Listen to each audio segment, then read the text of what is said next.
Perkenalkan, nama saya Lucia Silvana dengan NIM 191140669E997.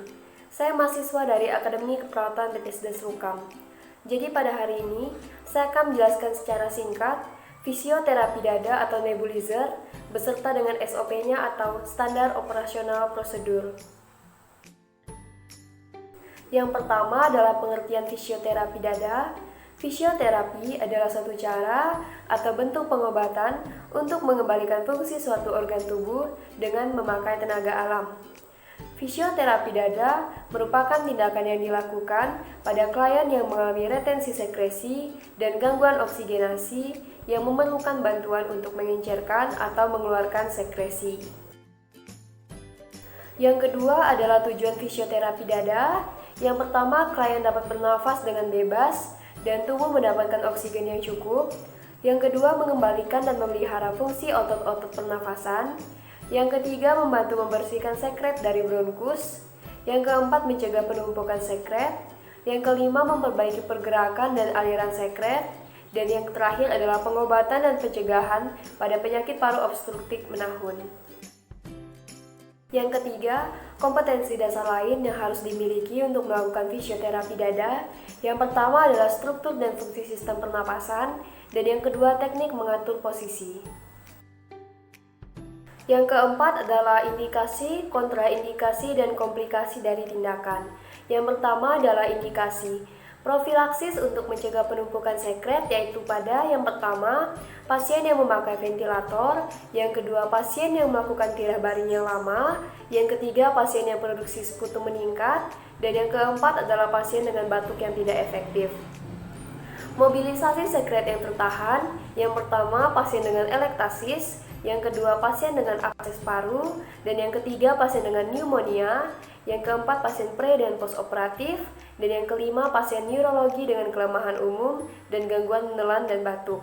Adapun kontraindikasi, yang pertama tension pneumotoraks, yang kedua hemoptasis, yang ketiga gangguan sistem kardiovaskuler, yang keempat edema paru, dan yang kelima adalah efusi pleura yang luas.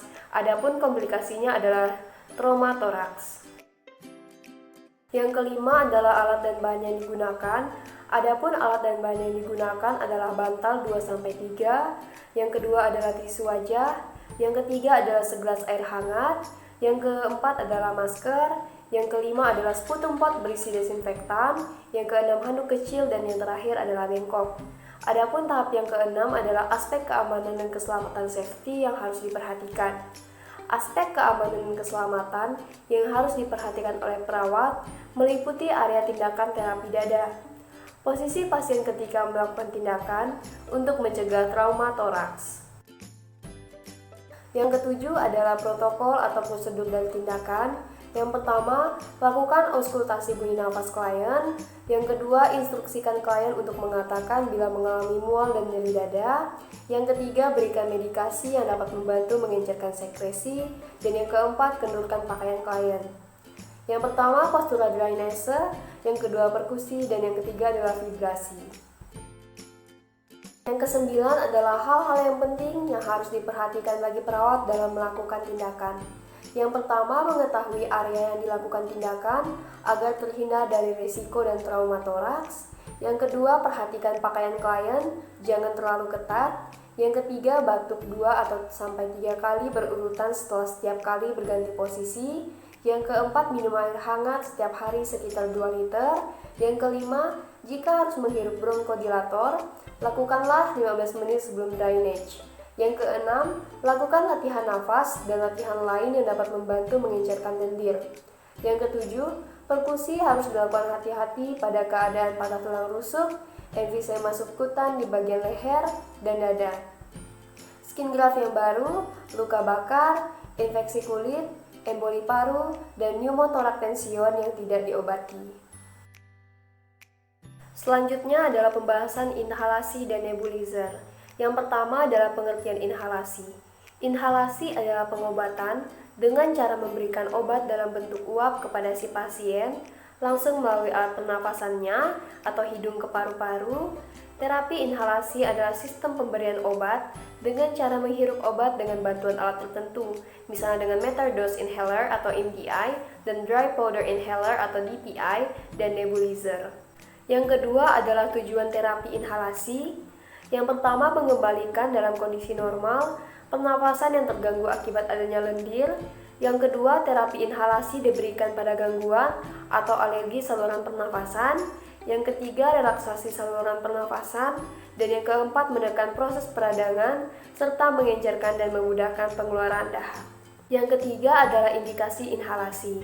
Yang pertama, penyakit saluran nafas atas akut dan kronis. Yang kedua, penyakit saluran nafas bawah akut dan kronis. Yang ketiga, penyakit jaringan paru untuk memperbaiki ventilasi. Yang keempat, gangguan saluran pernafasan karena alergi. Dan yang kelima, bayi dengan sekret yang berlebihan. Adapun yang keempat adalah alat dan bahan. Obat yang digunakan adalah golongan pelega saluran nafas atau bronchodilator, seperti metered dose inhalers atau MDI, dry powder inhalers atau DPI, dan nebulizer. Yang kelima adalah protokol atau prosedur dari tindakan. Yang pertama, pemberian obat oral, parietal, dan inhalasi. Yang kedua adalah metered dose inhalers atau MDI, alat semprot yang berisi obat yang harus dihirup dengan ukuran dosis tertentu. Yang ketiga adalah dry powder inhaler atau DPI, alat berisi serbuk untuk dihisap. Dan yang keempat adalah nebulizer, alat untuk membantu pencairan dahak atau slump yang ada di rongga dada. Yang keenam adalah jenis nebulizer. Yang pertama adalah nebulizer jet, adalah alat yang menghasilkan aerosol dengan aliran gas kuat yang dihasilkan oleh kompresor listrik atau gas udara O2 yang dimanfaatkan. Yang kedua adalah nebulizer ultrasonik, adalah alat yang menggunakan tenaga listrik untuk menggetarkan lempengan yang kemudian menggetarkan cairan di atasnya, kemudian mengubahnya menjadi aerosol. Adapun efek samping terapi inhalasi dengan nebulizer, yang pertama, infeksi silang antar pasien. Yang kedua, penyempitan saluran nafas atau refleks vagal yang menyebabkan henti napas mendadak. Dan yang ketiga adalah iritasi pada selaput mata, kulit, dan selaput lendir tenggorokan.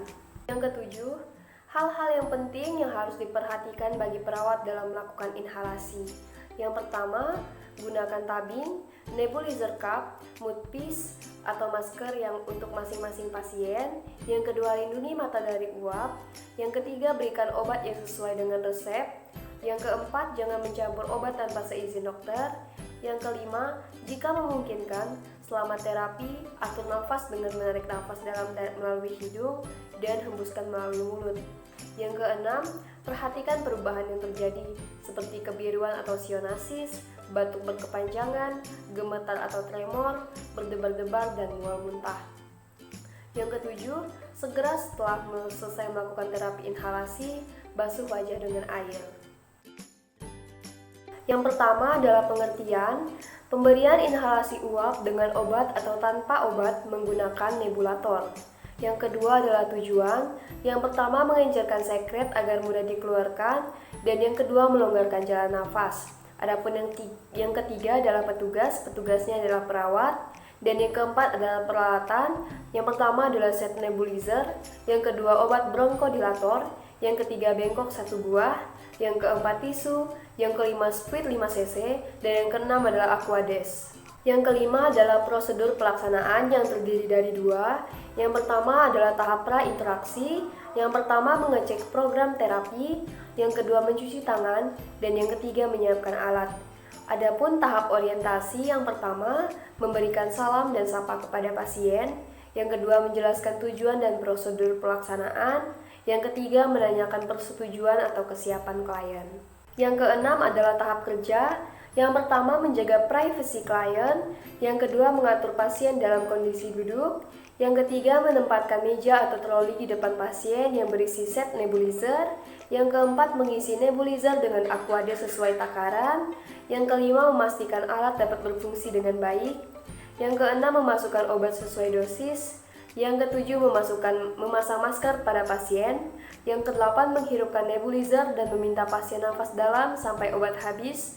Dan yang kesembilan, bersihkan mulut dan hidung dengan tisu. Dan yang ketujuh atau yang terakhir adalah tahap terminasi. Yang pertama, melakukan evaluasi tindakan. Yang kedua, berpamitan dengan pasien atau keluarga. Yang ketiga, membereskan alat. Dan yang keempat adalah mencuci tangan. Dan yang terakhir adalah mencatat kegiatan dalam lembar catatan keperawatan.